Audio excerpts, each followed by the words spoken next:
Welcome to Stargazed, Stories for the Soul. Let's journey into ancient Greece to discover how a headache gave the world wisdom. Hello, my name is Adam, and I'm here to take you on a journey to ancient Greece.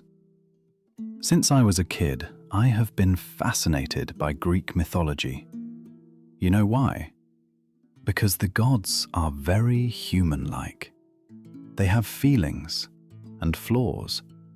And who doesn't want to see themselves as an imperfect god? What is your favorite story of Greek mythology? Leave us a comment below so that we can bring that story to you. Now, please allow me to guide you gently through the story of a headache. A very unusual, godly headache. This is the birth of Athena. It is the only time someone was birthed from the head of their own father, not as a baby, but as a full-grown adult. In order to understand her birth, we must first sit together with her father, Zeus. Not the Zeus of thunderbolts and fury. The Zeus who sits alone on his throne at the top of the tallest mountain in Greece, Olympus. The Zeus who never stopped being astonished by the world below. Zeus was king of the gods, lord of the sky, gatherer of clouds.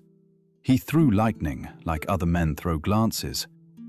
But power does not bring peace.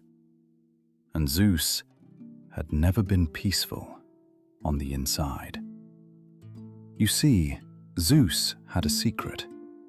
Not a small secret, a tender one, a wondering one. He looked at women, and he saw miracles. He did not simply desire them, he was amazed by them. Their cleverness, their patience, their ferocity, their quiet strength that outlasted any thunderstorm. A mortal woman once outwitted him with a riddle. He remembered her for 1,000 years. A nymph once refused him gently. He planted a forest in her honor. He had many love affairs, not out of obsession, out of wonder. Like a painter who cannot stop painting, like a poet who cannot stop writing. At least, that's what he told himself. Each woman was a new country, a new language, a new way of being alive. There was Metis, his first wife, the wise one who solved problems before they existed, the first woman to truly earn not only Zeus's admiration, but also his trust. Our story begins with her. She carried a rare kind of wisdom, the sort that could untangle even the most impossible problems. She knew Zeus before he was king. She saw his strength before the world did, and stood beside him when he was only a god with promise. Then there was Themis, the just one who taught him fairness. There was Alcmene, the mortal queen whose courage left him speechless. There was Io, the river nymph whose eyes held entire oceans. And of course, Hera, always Hera, his sister, his wife, his equal, his judge, his home.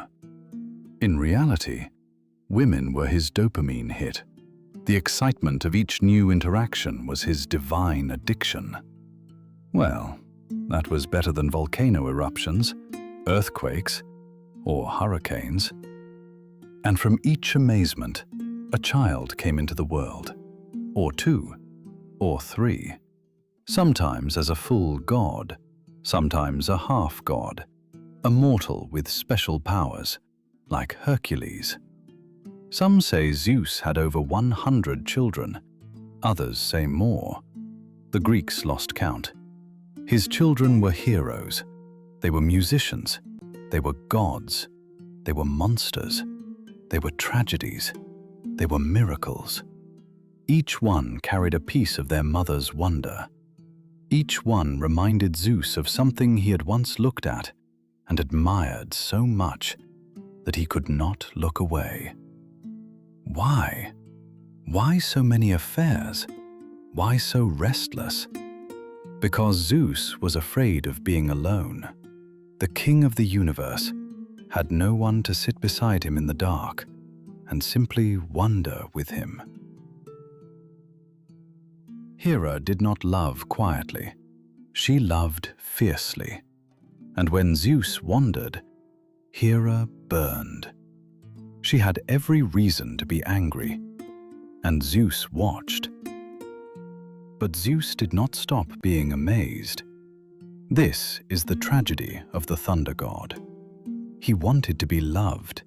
He did not know how to stop wondering. He wanted to be faithful. He was just a human-like god, making the same mistakes over and over again. But somewhere inside him, beneath the affairs and the lightning and the excuses, there was a lonely king sitting on a cold throne. Metis was the Titaness of wisdom, not the loud wisdom of lectures, the quiet wisdom of knowing when to speak and when to vanish.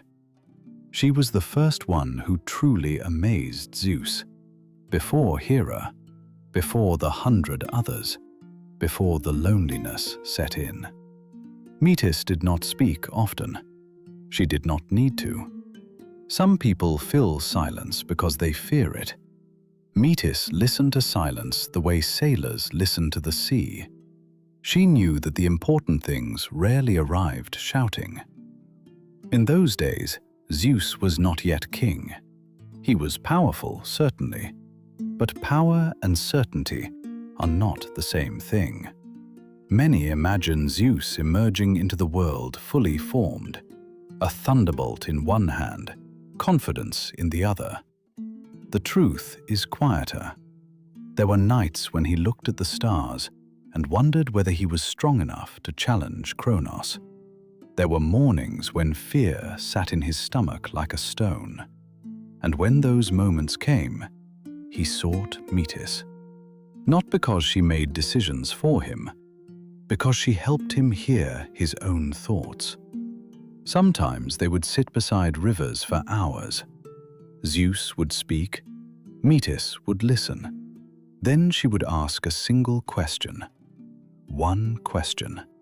And suddenly the problem would seem smaller, more understandable, more human. This was her gift. Perspective. Once, Zeus asked how a king could earn loyalty.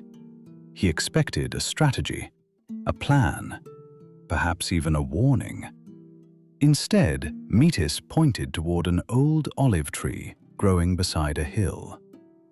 "Do you see that tree?" she asked. Zeus frowned. "Of course.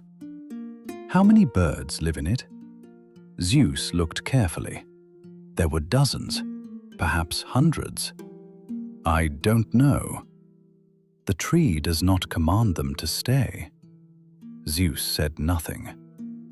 "The birds remain because the tree offers shelter." A breeze moved through the branches. Tiny leaves shimmered silver beneath the sunlight. "Be like the tree," said Metis. "Give people a reason to stay." The lesson stayed with him for centuries. Another time, Zeus asked how a king should respond to an insult. He expected a speech about justice, or strength, or vengeance. Instead, Metis picked up a stone and tossed it into a river. Ripples spread across the surface, then disappeared. "Where did the ripples go?" she asked. Zeus laughed. "They faded." Exactly. Many insults are the same. Respond to every stone thrown into the water, and you will spend your life staring at ripples. Leave them alone, and the river becomes calm again. Zeus never forgot that lesson either. Not because he always followed it, he didn't, but because wisdom is not a list of rules. Wisdom is remembering there is another way. That was Metis. She never tried to control Zeus. She never tried to impress him. She never tried to become larger than she was. And perhaps that is why she fascinated him more than anyone else. She looked at the future king of the gods and saw a frightened young man carrying impossible expectations. She looked at the Lord of Storms and saw someone desperately hoping to become enough. For the first time in his life, Zeus felt understood, not admired, not feared, understood. And that feeling can be more intoxicating than love. Sometimes they walked through forests together. Sometimes they watched ships crossing distant seas. Sometimes they simply sat beside one another and said nothing at all. The Greeks often spoke of wisdom as though it were a weapon, a thing to acquire, a thing to wield. Metis understood something different. Wisdom was not something you carried. Wisdom was how you carried yourself. Years passed, and Zeus found himself seeking her company more often than anyone else's. Not because she was the most beautiful, though she was beautiful. Not because she praised him, she rarely did, but because when he stood beside Metis, the universe felt less confusing. And for a future king preparing to challenge fate itself, that was a rare gift indeed. For a time, Zeus almost forgot about fear. That is one of the strange gifts of success. When we finally reach the place we have been struggling toward, we imagine the struggle is over. Zeus defeated Kronos. The Titans fell. The heavens opened. And at last, the young god who had once stared at the stars, wondering if he was enough, became king. The throne of Olympus was his. The sky was his. The lightning was his. The future, it seemed, was his as well. The celebrations lasted for years. Gods feasted. Nymphs danced. The mountains echoed with music. And whenever Zeus looked beside him, there was Metis, calm, steady, wise, the one person who never seemed impressed by power. That was one of the reasons he loved her. Everyone else saw a king. Metis still saw Zeus, the frightened young god who sometimes woke in the middle of the night, wondering whether he deserved everything he had won. Sometimes he would stand on the cliffs of Olympus and look down at the world, the villages, the rivers, the tiny lights of human fires, and he would ask questions. What happens next? Metis would smile. Something. Zeus would laugh. That is not very helpful. It is completely helpful.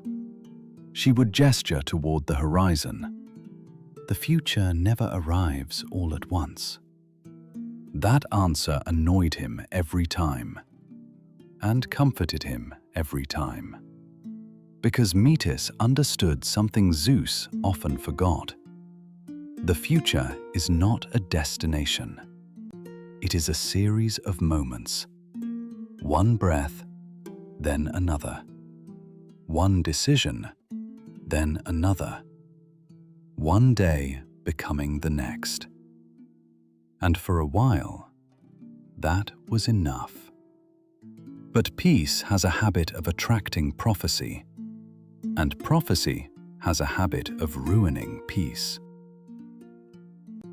One evening, a whisper arrived. No one knew exactly where it came from, perhaps from the fates, perhaps from the ancient bones of the universe itself, perhaps from the place where tomorrow is born.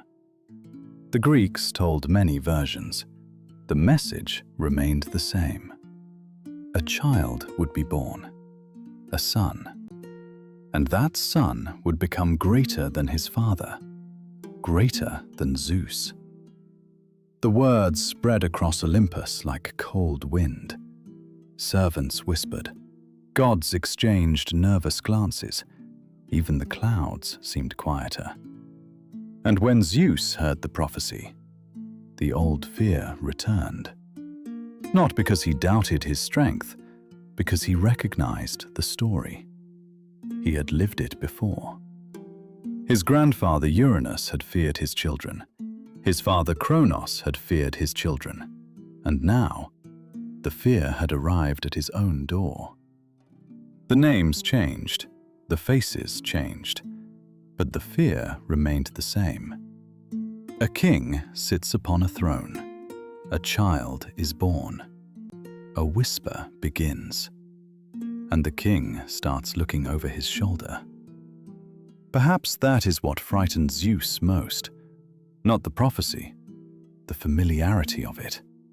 The feeling that he had stepped into a story older than himself. A story written long before he was born. A story that seemed impossible to escape. The Greeks understood something profound. Power rarely feels secure.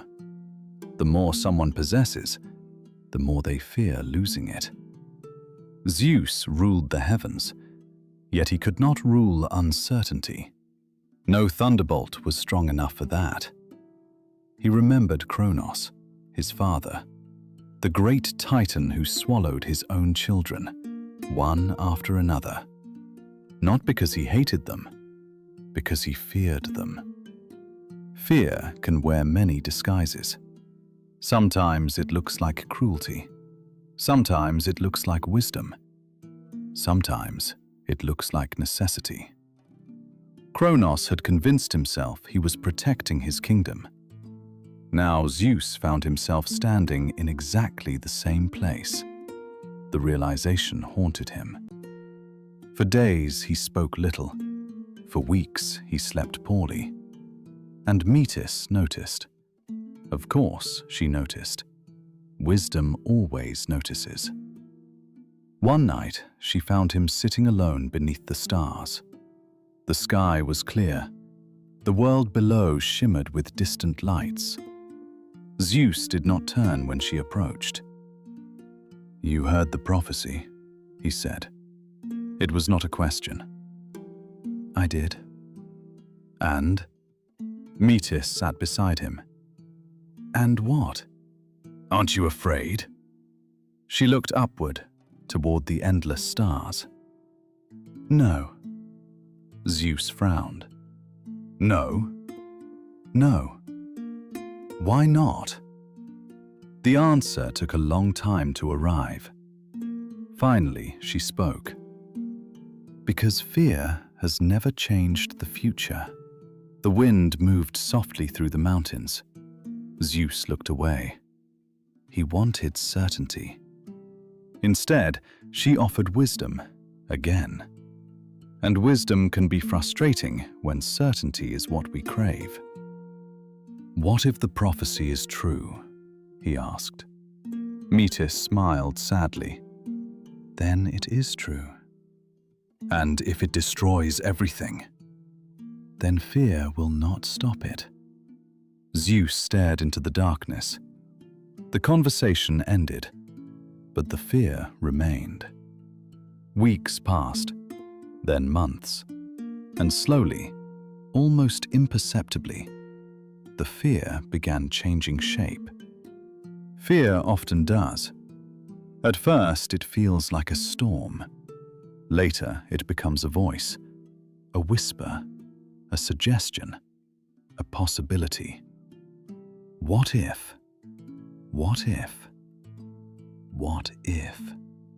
The words followed Zeus everywhere, into meetings, into celebrations, into dreams, until eventually they became louder than reason. And when fear becomes louder than reason, even kings make terrible decisions. One morning, Zeus approached Metis with unusual gentleness. His smile seemed relaxed, his voice seemed calm, and perhaps that was the saddest part. The moment did not look like betrayal. It looked like love. The stories say he asked Metis to transform herself.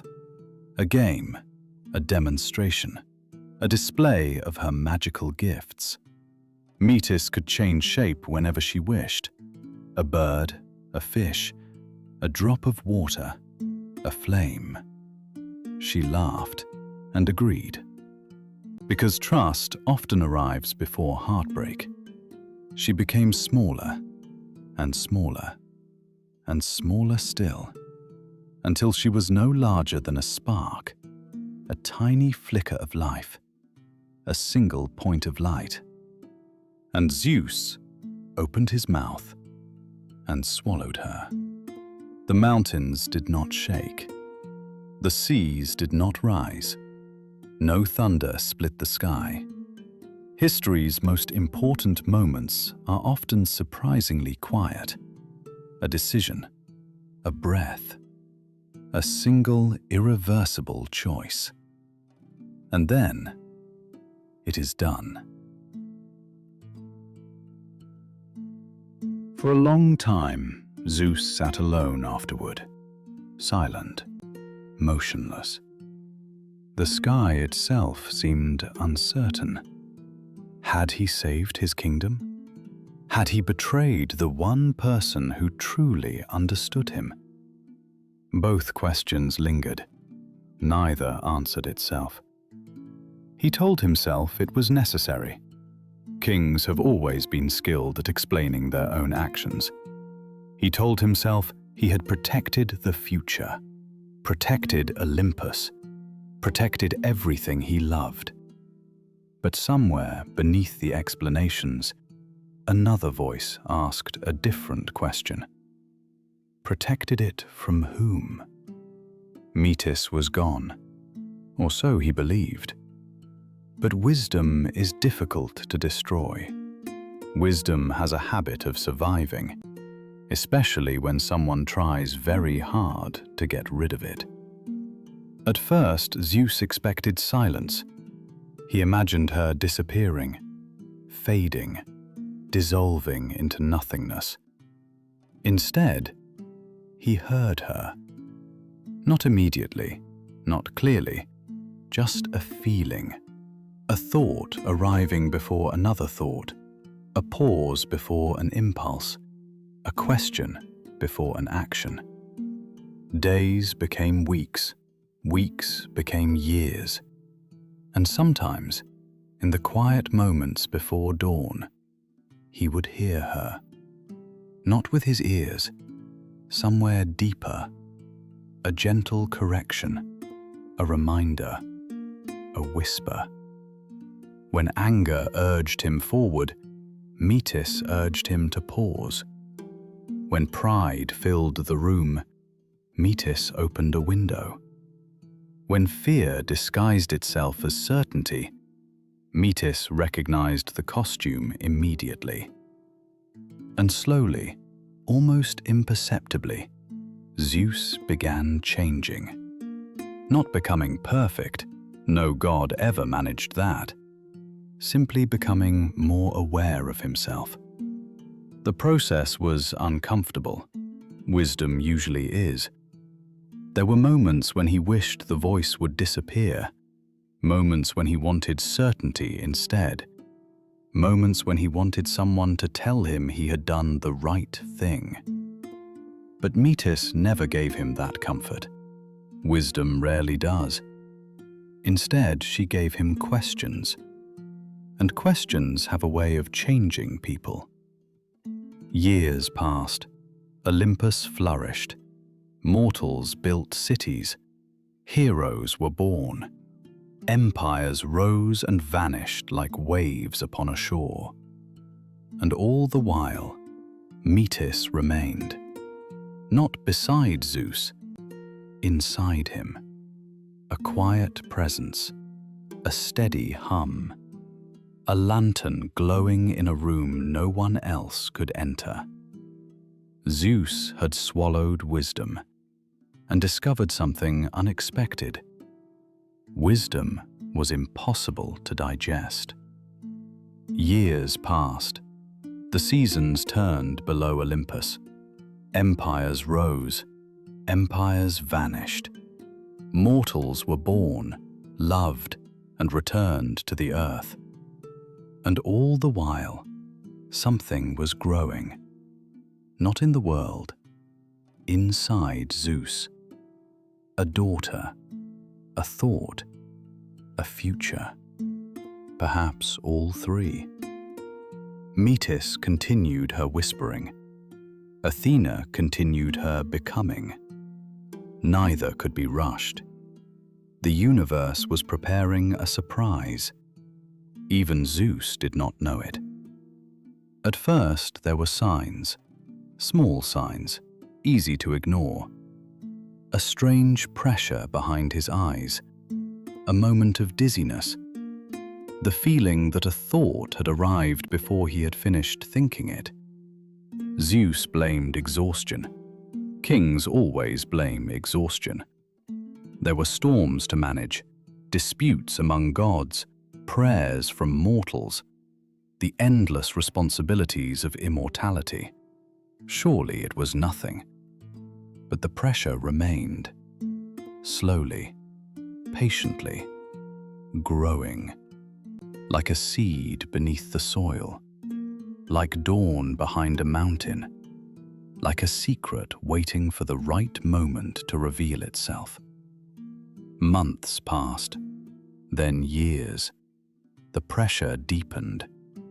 Sometimes Zeus would pause in the middle of a conversation and stare into the distance. Not because he was distracted, because he felt something moving, something alive, something impossible. Yet every time he tried to understand it, the feeling slipped away. So he continued, as kings often do, ignoring the problem and hoping it would become someone else's responsibility. It did not.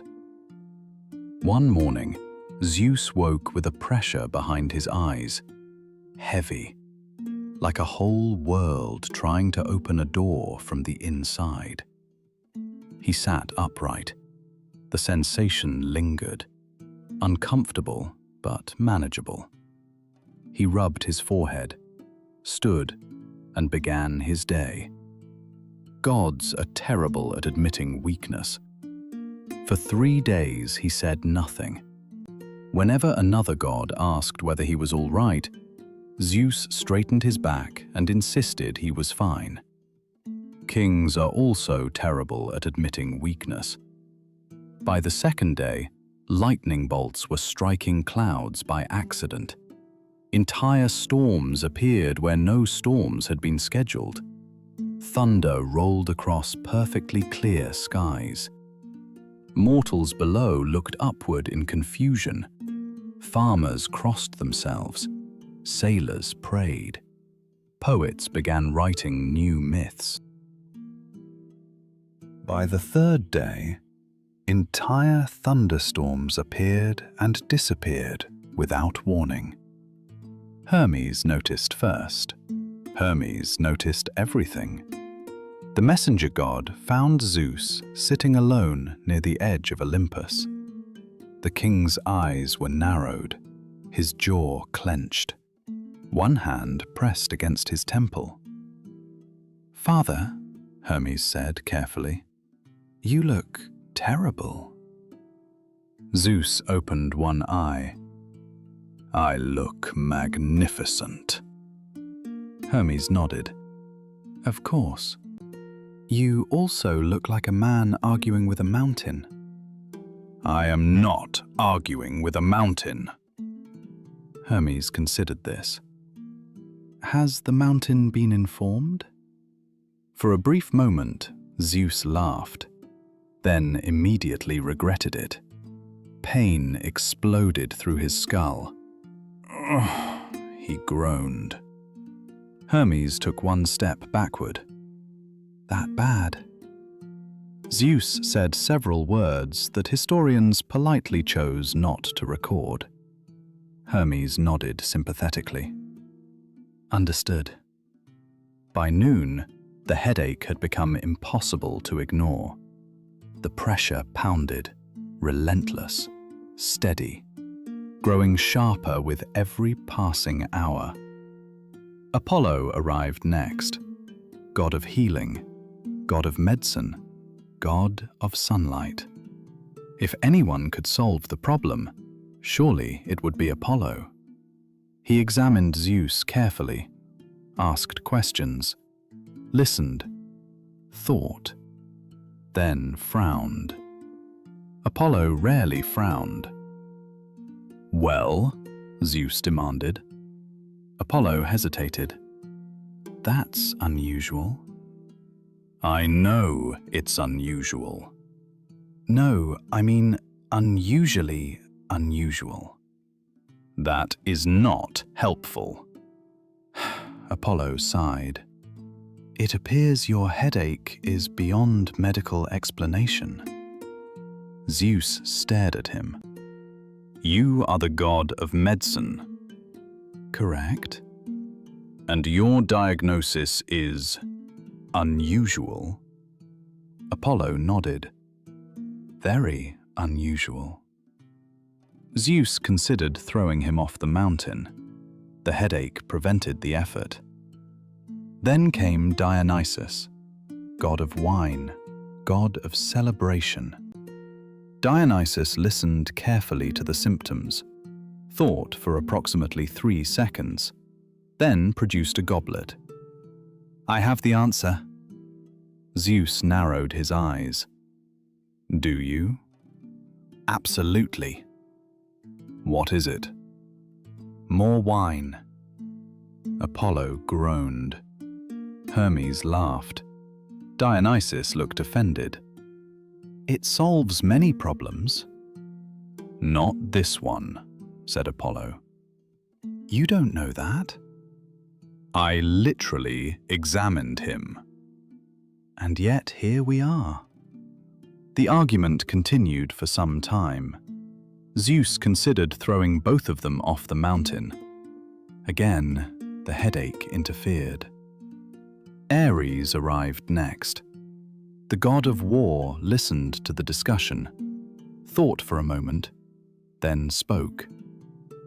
"Have you tried hitting something?" Everyone turned toward him. "What?" Aries asked. "It's worked before." "It has never worked before," Apollo replied. "It might this time." Aries always suggested violence. It was comforting in a way. Some things never change. As evening approached, the pain became unbearable. Olympus itself seemed tense. The air felt charged. The clouds gathered overhead. Even the wind moved carefully. Word spread among the gods. Something was wrong with Zeus. Very wrong. And eventually, Hera arrived. The queen of Olympus approached without hurry, without panic, without ceremony. She simply sat beside her husband. For a long time, neither spoke. Then she glanced at him. "What have you done now?" The question was surprisingly gentle. Perhaps that was what made it so dangerous. Zeus tried to answer. The pain interrupted him. He groaned, pressed both hands against his head. Hera watched silently. Then her expression softened. Only slightly. Only for a moment. But it softened.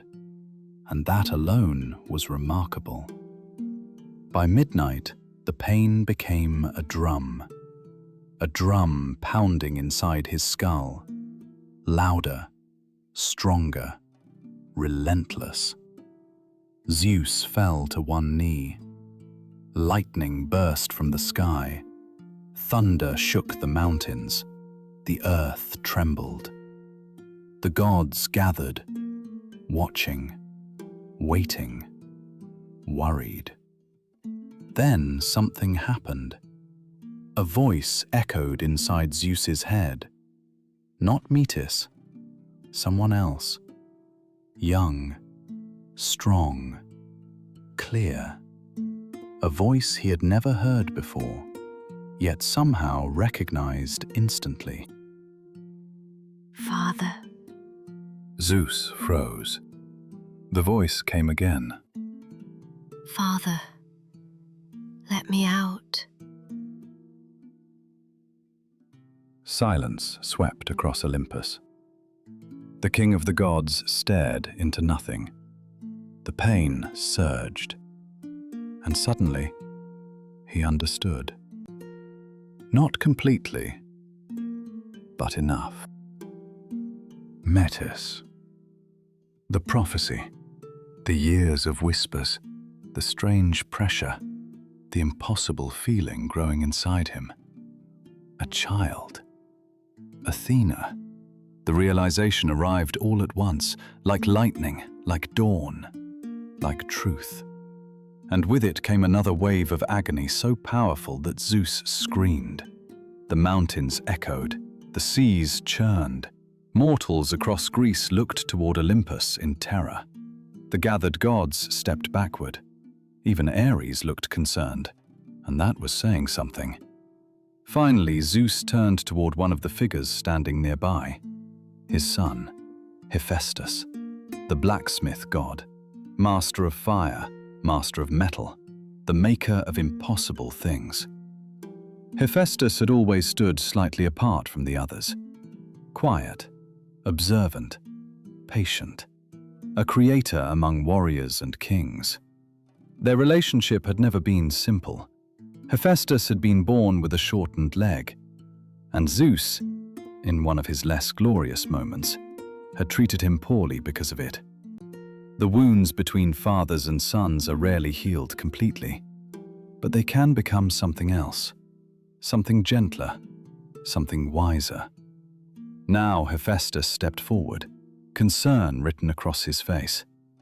Zeus looked at him, through the pain, through the thunder, through the chaos, and whispered 4 words. "Fetch me the axe." Every god present froze. Surely they had misheard. Hermes blinked. Apollo frowned. Dionysus lowered his goblet. Even Aries looked impressed.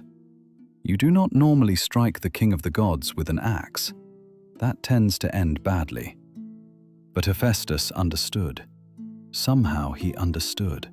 Without argument, without hesitation. He nodded once, turned, and disappeared into his forge.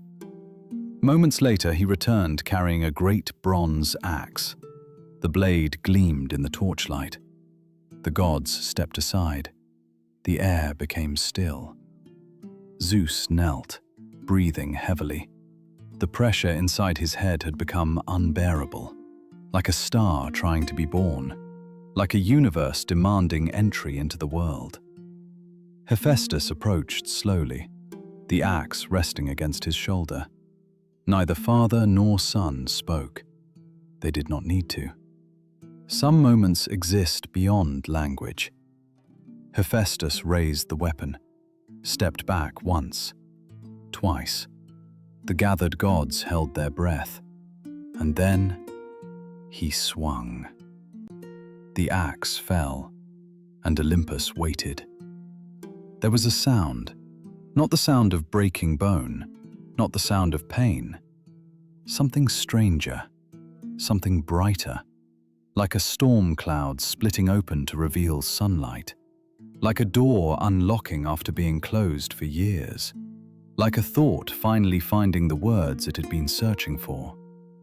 And then the pain vanished, completely, instantly. Zeus later said it felt like sneezing after trying not to sneeze for an entire year, or like finally speaking a truth that had sat heavy inside your chest for far too long. Relief. Pure relief. A crack of golden light burst from the opening. The sky above Olympus glowed, the clouds rolled back, and from the wound in the king's head, a figure emerged. Not a child, not an infant, not a helpless newborn searching for breath. A woman, fully grown, armored, radiant, whole. Athena stepped into the world. She wore a shining helmet. A spear rested lightly in her hand. A shield hung from her arm. Yet there was nothing threatening about her. She carried herself with remarkable calm. The calm of someone who had spent years listening, years learning, years becoming. The other gods stared. For once, Olympus had no words. Aries opened his mouth, then closed it. Hermes forgot a joke. Apollo forgot a speech. Dionysus forgot his wine. Even Hera seemed unable to decide whether she was witnessing a miracle or a catastrophe. Athena looked at them all calmly, as though being born from a divine skull was perfectly ordinary, as though everyone arrived carrying a shield, as though thunder gods split open every Tuesday. Then she turned towards Zeus. Her eyes were grey, not dull grey, not cold grey, the colour of storm clouds at dawn, the colour of wisdom arriving before sunrise. She looked at her father, and for the first time in his long, loud, thunderous life, Zeus said nothing. Athena did not cry. She did not stumble. She did not demand answers. She simply observed the mountains, the sky, the gathered gods, the father whose heartbeat she had known before she had ever seen his face. Because she knew him. She knew all of him. She had listened from within. She knew his fears, his mistakes, his loneliness, his wandering heart. She knew every excuse he had ever made, every regret he rarely admitted, every moment of courage, every moment of weakness. She knew he had swallowed her mother, and she knew why. Athena was born carrying the knowledge of both parents, the wisdom of Metis, and the power of Zeus. A rare combination, perhaps the rarest. Most children spend years discovering who their parents are. Athena arrived already knowing. And yet, she was not angry. That surprised everyone. The gods expected outrage. They expected judgment, perhaps even vengeance. Instead, Athena looked at Zeus quietly and asked a simple question. "Father, are you all right?" The words settled gently across Olympus. Zeus blinked, still dizzy, still stunned, still glowing faintly with divine light. And for a moment, the king of the gods looked less like a ruler and more like a father. He nodded. Athena smiled, only slightly, but enough. Something shifted between them. Not forgiveness, not exactly. Something softer, something closer to understanding. And understanding can sometimes heal wounds that apologies cannot. Zeus named her Athena, and from that day forward, the world changed. Because wisdom had arrived, not as a teacher, not as a ruler, but as a daughter. Athena became the goddess of wisdom, of strategy, of weaving, of thoughtful action. She represented something among the Olympians: restraint. Most gods solved problems by becoming larger, louder, stronger. Athena preferred another approach. She asked questions. She listened. She observed. And when she finally acted, she acted with purpose.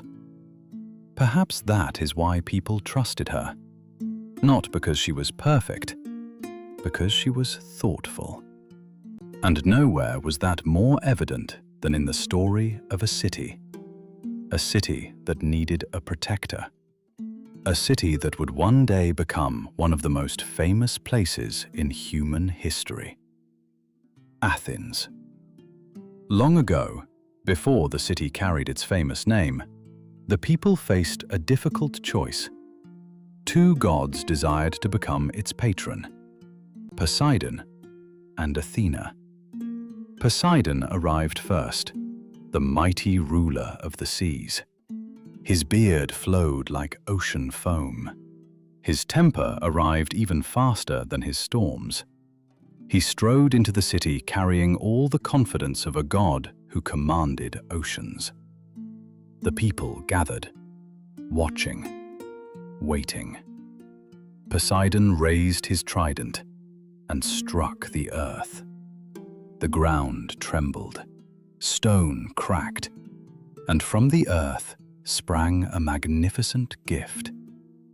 Some stories say it was a horse, strong, fast, powerful, a creature of speed and war. Other stories say it was a spring of water, a symbol of his dominion over the seas. Either way, the people were impressed. And why wouldn't they be? The gift was dramatic, spectacular, impossible to ignore. Poseidon smiled, certain of victory. Then Athena stepped forward. She carried no thunder, no crashing waves, no dramatic display. Instead, she knelt, placed her hand upon the soil, and planted something. A tree. An olive tree. At first, the crowd seemed confused. A tree? That was her gift? No earthquakes, no magical creatures, no explosions, just a tree. But Athena understood something important. The best gifts often appear ordinary at first. The olive tree would provide fruit, oil, wood, shade, food for families, warmth during winter, light during darkness, generation after generation. The people studied both gifts carefully. One was exciting, the other was useful. One inspired awe, the other sustained life. And eventually, they chose Athena. The city became hers, Athens, named in her honor. Even today, thousands of years later, her name remains. That is the strange thing about wisdom. It rarely wins attention immediately, but it often wins the future. A spear can win a battle. An olive tree can feed generations. The people understood the difference, and Athena smiled. Of all the heroes Athena encountered, one amused her more than the others. Not because he was strongest, he wasn't. Not because he was fastest, he wasn't. Not because he was the bravest. Many were braver. No, Athena admired Odysseus because he thought. The two shared something rare: curiosity. Most heroes rushed toward problems. Odysseus studied them first. Most warriors reached for swords. Odysseus reached for ideas. When others saw walls, he looked for doors. When others saw obstacles, he looked for possibilities. Athena appreciated that. During the long years after the Trojan War, Odysseus struggled to return home. Storms blocked his path, monsters hunted him, temptations distracted him. Entire years disappeared into wandering. Again and again he failed. Again and again he continued. Athena watched, not because he was perfect, because he kept learning. Wisdom has never belonged to those who never fail. Wisdom belongs to those who learn from failure. And so Athena guided him, sometimes openly, sometimes quietly. A whisper, a dream, a sudden insight arriving at exactly the right moment. The Greeks often imagined Athena standing beside thoughtful people, inventors, writers, artists, leaders, anyone willing to pause before acting, anyone willing to think before speaking, anyone willing to ask, "What am I missing?" Perhaps that is why she remains beloved, not because she promised victory, because she encouraged understanding. Years became centuries, centuries became millennia. Empires rose, empires fell. The temples faded, the statues weathered. The old stories traveled across oceans and languages. Yet Athena remained, not merely as a goddess, as an idea. The idea that wisdom matters. The idea that strength and intelligence need not be enemies. The idea that understanding is often more powerful than force. And perhaps that is the strangest miracle of all. Athena was born from fear. A prophecy frightened Zeus. A desperate choice was made. A mistake. A betrayal. A moment of weakness. And yet, something beautiful emerged from it. Wisdom. How often does life work that way? How often do our greatest lessons arrive through our mistakes? How often does growth emerge from discomfort? Perhaps more often than we realize. Athena might say that wisdom is not knowing all the answers. Wisdom is learning to live with the questions, to sit beside uncertainty, to listen, to observe, to remain curious, even when certainty feels easier. And Zeus? He never stopped being amazed. He never stopped looking at the world with wonder. He never completely escaped his flaws. Gods rarely do.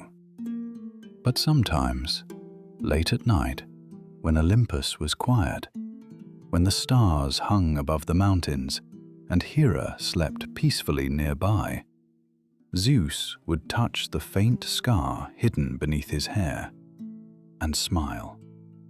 Because somewhere out there, his daughter was thinking, questioning, teaching, helping mortals discover wisdom for themselves. And somewhere inside him, Metis still whispered, always whispering. The voice of wisdom never truly leaves us. It waits, patiently, quietly, for the moment we are ready to listen. Rest now. The thunder has passed. The stars are bright above Olympus. The owl is watching from its branch. And wisdom is already inside you, waiting.